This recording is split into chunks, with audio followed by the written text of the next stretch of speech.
আসসালামু আলাইকুম রহমতুল্লাহি বারাকাতুহু। আমরা ঈদের নামাজ পড়ার জন্য মসজিদে যাচ্ছি। এখানে শেখ সালামা মসজিদে। দেখেন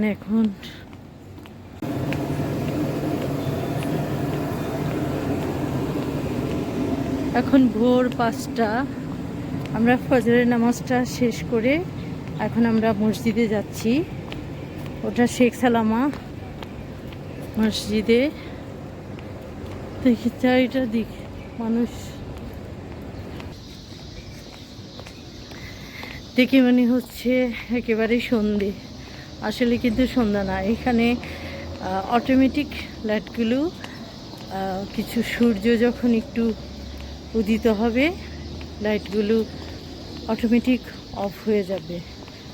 আমরা নামাজ পড়তে যাচ্ছি। আল্লাহু আকবার, আল্লাহু আকবার, লা ইলাহা ইল্লাল্লাহ, আল্লাহু আকবার, আল্লাহু আকবার, লিল্লাহিল হামদ। যেতে যেতে তাকবীর দিতে দিতে আমরা মসজিদে যাব। এখানে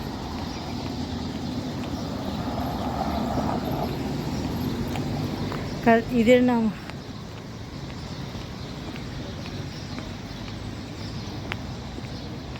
মাশাআল্লাহ, ফুলগুলো কি সুন্দর হয়ে গেছে না?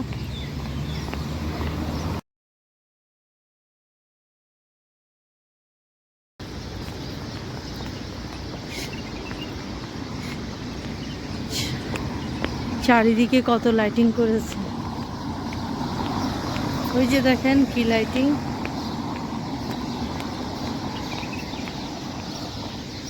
কি সুন্দর প্রকৃতির নীরব সাউন্ড, নয় পাখিদের কলতান, কত সুন্দর একটা সাউন্ড।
وصلى الله على سيدنا محمد وعلى آله وصحبه وسلم تسليما كثيرا.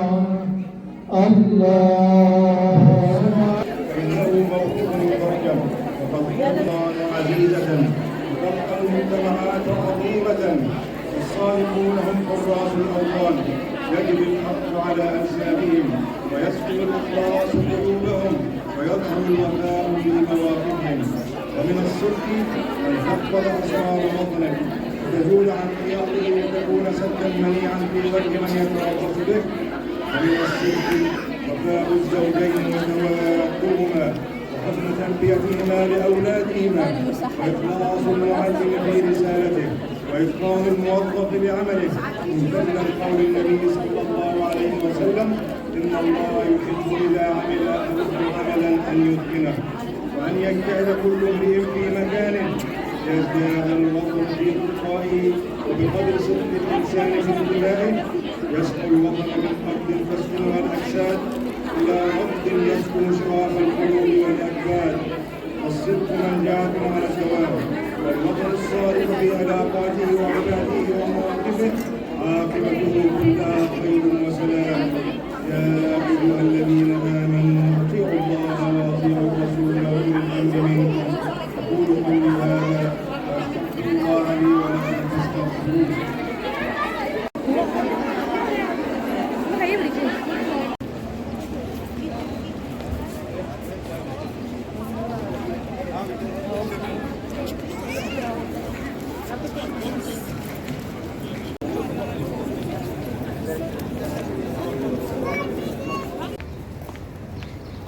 ঈদের নামাজ শেষ, আমরা বাসায় যাচ্ছি। আপনারা সবার জন্য রইল অনেক শুভেচ্ছা এবং অগণিত ভালোবাসা। আপনারা ভালো থাকবেন। সে সঙ্গে ঈদের আনন্দ সবার সঙ্গে ভাগাভাগি করে ঈদ আনন্দটা উদযাপন করবেন।